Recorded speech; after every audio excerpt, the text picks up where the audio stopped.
Prior to the founding of that name, Lisa Frank Incorporated, Lisa moved from Detroit, Michigan to Tucson, Arizona in the 1970s to study art at the University of Arizona. According to my understanding from the information provided via Wikipedia, Lisa founded a children's jewelry company called Sticky Fingers, thusly bringing us back to the year 1979, when Lisa Frank decides to change the name of her business from Sticky Fingers to Lisa Frank Incorporated. She is 24 years of age. According to famousbirthdays.com, that's famousbirthdays.com, it says that Lisa Frank is a businesswoman and CEO best known for her line of animal-themed school supplies geared towards young girls, which is true.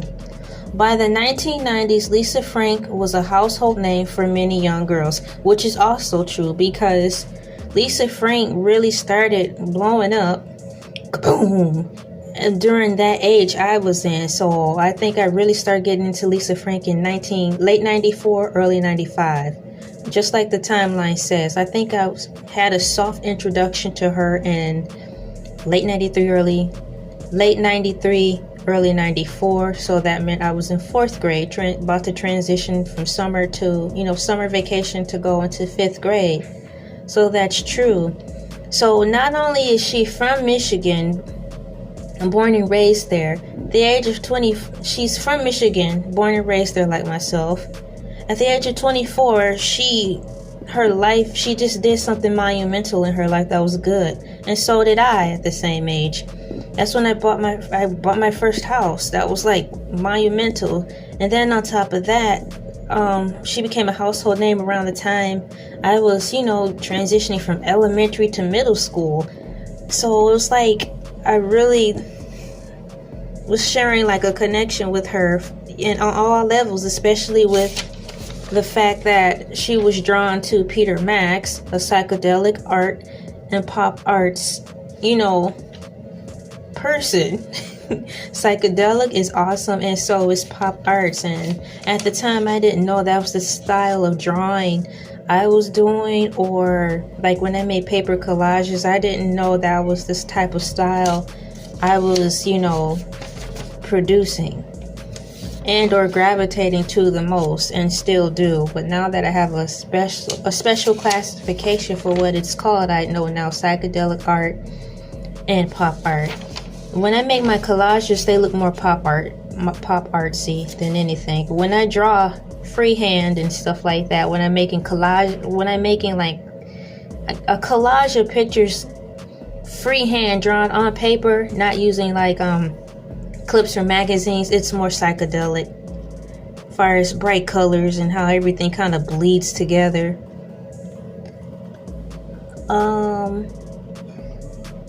Let's see here, this is 12 minutes 36. I can read one more paragraph and then I'll just make another video, which brings me to the timeline of the current point in which I think I was first introduced to Lisa Frank fan craze. I was in 5th grade, like I said, but I believe when I got into it, so that had to be 95, 96.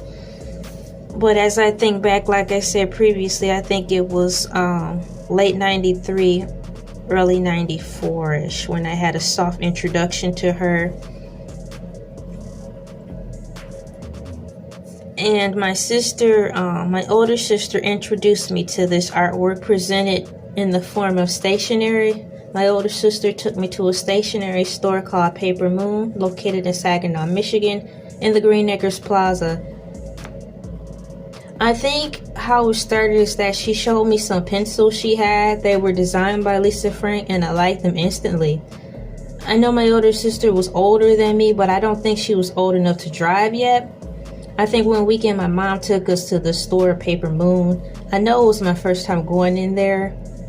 I tried to do a little research on Paper Moon store to see and confirm if that was the exact location and name of the store, but I came up short based on the amount of time I chose to give to look into that. So from my understanding, I believe the store was called Paper Moon, located in Saginaw, Michigan, into the plaza, which is still standing but changing, called Green Acres Plaza. Okay, now back to Lisa Frank. My reaction to Lisa Frank's style of artistic design expression deepened and opened my creative eye. And it never closed back. I wanted to express myself clearly and colorfully. She showed me that artwork could be actually completed, like completely expressed and finished out, and not only in canvas, and turned into not only into a canvas form and hung up on the wall or somewhere in my room, but that work could be turned into pencils, paper like stationery, erasers, and funny stuff. I had no idea the power of colorful stationery, how powerful stationery could impact my inner and core views as to how I could reach people in my life. I used to envision starting some kind of letter writing program where I would just write to people in need just to say hi and to encourage others, to let them know that they were loved, thought of, and writing and making a letter allowed the receiver to have my thoughtful words tied with colorful imagery. My thoughts and letters would stand out. So that's where I'll stop right there, because it's amazing how one artist empowers and sparks the next. It just passes down, because this is like, and that's crazy, it's like a family timeline. So what I'm saying is, like, in 1955, Lisa Frank was born.